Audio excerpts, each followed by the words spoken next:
यह वीडियो उन छात्रों के लिए है जो परीक्षा में पास होना चाह रहे हैं और उनकी परीक्षा आने वाले दिनों में, कल परसों फिर आने वाले दिनों में, उनके लिए मैं मोस्ट इंपॉर्टेंट क्वेश्चन छांट छांट के लेकर आया हूं और आपके एग्जाम के लिए पूर्णतया महत्वपूर्ण प्रश्न है और गारंटी है, भरोसा भी दिलाते हैं कि आज की इस वीडियो में जो मैं आपको क्वेश्चन बताने वाला हूँ उनको अगर आप अच्छे से पढ़ लेंगे तो आपको काफ़ी हेल्प मिलेगी और लगभग जो प्रश्न है आपकी परीक्षा में, यानी जो आपका पेपर होगा उसमें जो प्रश्न हैं वो इसी वीडियो से लगभग आएंगे। आप लोग देख लीजिए चाहेगा, ठीक है।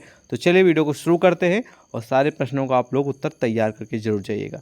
नमस्कार दोस्तों, मैं संदीप, स्वागत है आप सभी का आपके अपने चैनल सक्सेस टू पर। आज की इस वीडियो में बात करेंगे जो भी हमारे बी थर्ड ईयर यानी बी तृतीय वर्ष लास्ट ईयर वाले छात्र हैं जिनका सब्जेक्ट समाजशास्त्र यानी कि सोशोलॉजी है जिसको आप बोलते हैं, और प्रश्न पत्र यानी पेपर का जो नाम है वो है सामाजिक विचारों का आधार, और प्रथम प्रश्न पत्र यानी सोशोलॉजी फर्स्ट पेपर, उसी से जुड़े सारे क्वेश्चन हैं। तो सबसे पहला क्वेश्चन है कि वैदिक कालीन भारतीय सामाजिक चिंतन की विशेषताएं बताइए। बहुत ही कॉमन और जनरली क्वेश्चन है, परीक्षा के नज़रिए से बहुत ही महत्वपूर्ण है। तो इसका उत्तर आपको जरूर तैयार कर लेना है कि वैदिक कालीन भारतीय सामाजिक चिंतन की विशेषताओं के बारे में, ठीक है।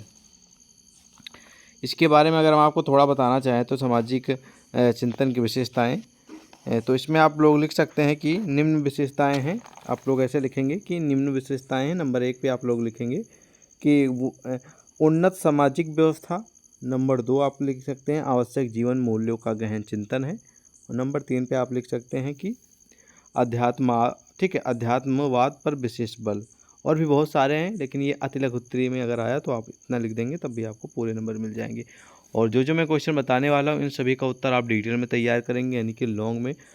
यदि प्रश्न अति लघु उत्तरीय में आ जाए तो आप 100 शब्दों में आप लोग उत्तर दे देंगे, ठीक है, 50 से 100 शब्दों में।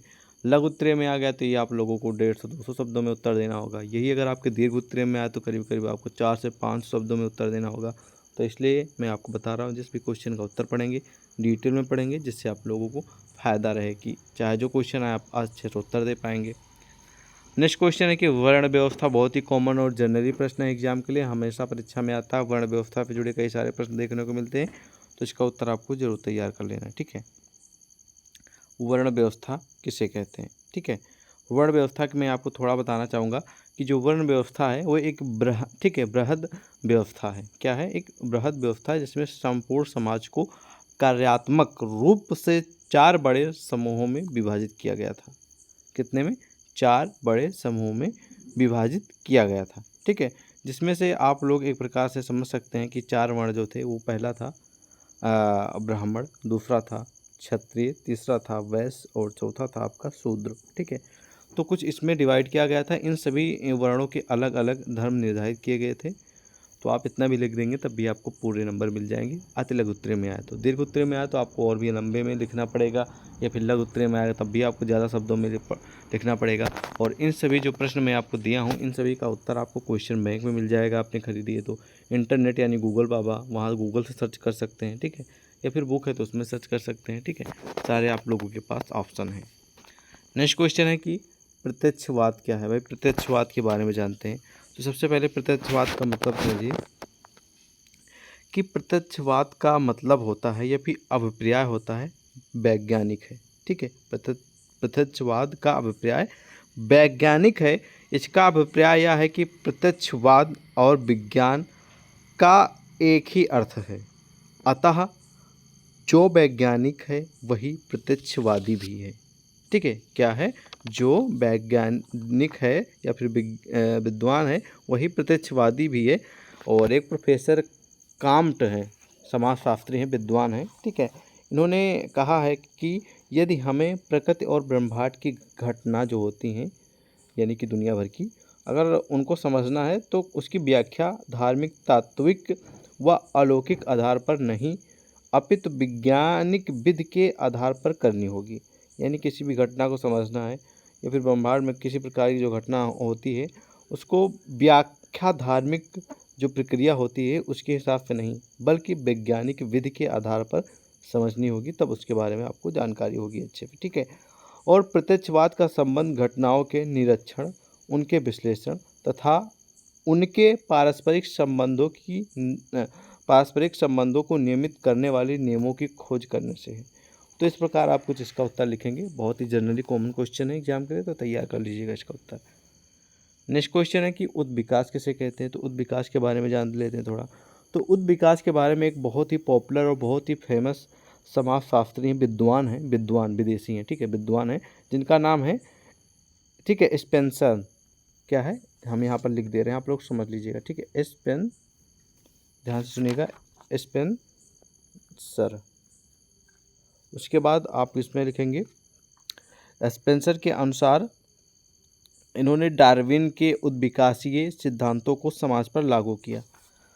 और डार्विन भी एक प्रमुख समाजशास्त्री और विद्वान हैं, तो उन्हीं के सिद्धांत को समाज पर लागू किया। स्पेंसर का मत है कि समस्त ब्रह्मांड पदार्थ और शक्ति दो पदार्थों से मिलकर बना है। स्पेंसर कहते हैं कि समाज का उद्विकास सरलता से जटिलता की ओर, अभिमत से भिन्नता की ओर तथा असमृद्धता से समृद्धता की ओर हुआ है, ठीक है। तो इस प्रकार इन्होंने इसका परिचय दिया है। और बाकी आप इसका उत्तर क्वेश्चन बैंक इंटरनेट पे ढूंढ के पढ़ेंगे, यानी क्वेश्चन आप लोगों के नज़र के सामने होगा तो आपको समझने में ज़्यादा फायदा रहेगा, ठीक है। नेक्स्ट क्वेश्चन है कि सत्य और अहिंसा।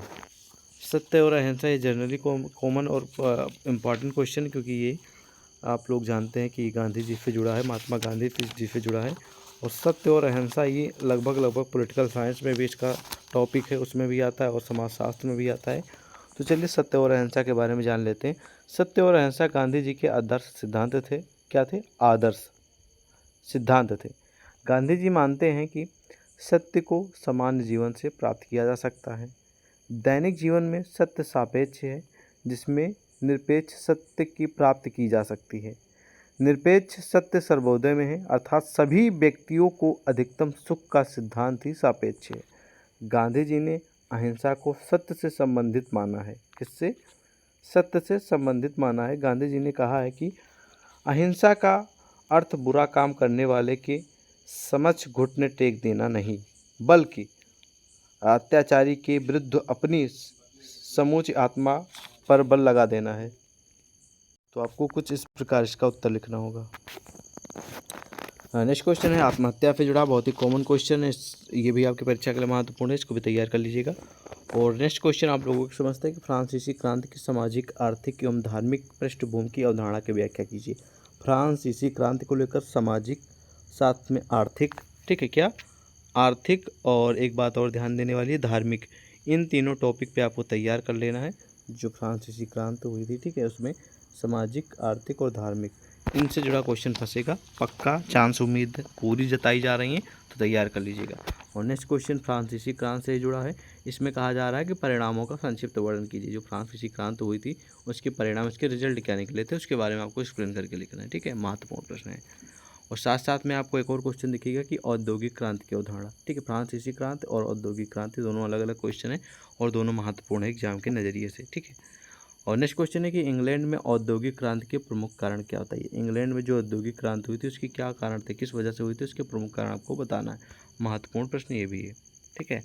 नेक्स्ट क्वेश्चन आप लोगों के समझ आ गया है। मैक्स वेबर से जुड़े क्वेश्चन आपको देखने को मिलेंगे परीक्षा में। तो मैक्स वेबर जो है प्रमुख समाजशास्त्री और प्रमुख विद्वान है, और मैक्स वेबर के धर्म के समाजशास्त्र की व्याख्या कीजिए। यानी कि जो मैक्स वेबर है इनके धर्म के समाज, इनके अनुसार मतलब कि धर्म को लेकर समाजशास्त्र की क्या व्याख्या है वो बताना है, किसके अनुसार, मैक्स वेबर के अनुसार। 12 नंबर प्रश्न है कि महात्मा गांधी की सत्याग्रह की अवधारणा। तो ये जो आंदोलन छेड़ा गया था, सत्याग्रह आंदोलन, तो इससे जुड़े क्वेश्चन, और जो मैंने आपको सत्य और अहिंसा से जुड़ा क्वेश्चन बताया था, इनमें से 2 एक प्रश्न फंसेंगे। महात्मा गांधी जी से जुड़े करीब करीब 2 प्रश्न यहाँ देखने को मिल सकते हैं, लेकिन एक तो पक्का आएगा ही आएगा, वो चाहे सत्याग्रह से हो, चाहे फिर वो सत्य और अहिंसा से हो। और एक और क्वेश्चन बनता है जो कि हम आपको शायद आगे बताएंगे अगर होगा तो इसमें, ठीक है। नेक्स्ट क्वेश्चन है कि जाति प्रथा के उन्मूलन हेतु अम्बेडकर यानी कि डॉक्टर भीमराव अम्बेडकर के कार्यों को लिखिए। जाति प्रथा के उन्मूलन हेतु, जाति प्रथा को लेकर इसके बारे में बहुत बड़ी हिस्ट्री है। डॉक्टर भीमराव अम्बेडकर मतलब कि एक प्रकार से बहुत ही, जिसको लोग छू नहीं सकते थे उस प्रकार के व्यक्ति माने जाते थे लोगों के नज़रिए में बचपन में। तो जिन्होंने आज आप लोगों को मालूम है कि संविधान के दाता माने जाते हैं। और उन्हीं के अनुसार में आपको बताना है कि जाति प्रथा के उन्मूलन हेतु अम्बेडकर के क्या कार्य हैं वो आपको लिखना है। और साथ साथ में डॉक्टर भीमराव अम्बेडकर के सामाजिक विचारों का वर्णन करना है कि सामाजिक विचार क्या थे उसके बारे में लिखना है। तो डॉक्टर भीमराव अम्बेडकर से जुड़े करीब करीब परीक्षा में 2 प्रश्न देखने को मिलेंगे, लेकिन एक तो पक्का आएगा ही आएगा, तो तैयार कर लीजिएगा भीमराव अम्बेडकर से जुड़े प्रश्न, ठीक है, एक आएगा पक्का। और नेक्स्ट क्वेश्चन आप लोगों को दिख रहा है कि हर्बर्ट स्पेंसर के सामाजिक विकास, ये भी महत्वपूर्ण है। स्पेंसर के अनुसार सामाजिक विकास के बारे में आपको बताना है। और नेक्स्ट है क्राम्ट, जो कि ये भी प्रमुख समाजशास्त्री और विद्वान हैं। इन्होंने कहा कि क्राम्ट द्वारा प्रस्तुत प्रत्यक्षवाद की अवधारणा बताना है, ठीक है। प्रत्यक्षवाद भी महत्वपूर्ण टॉपिक है, इससे भी जुड़ा क्वेश्चन परीक्षा में पूछा जा सकता है।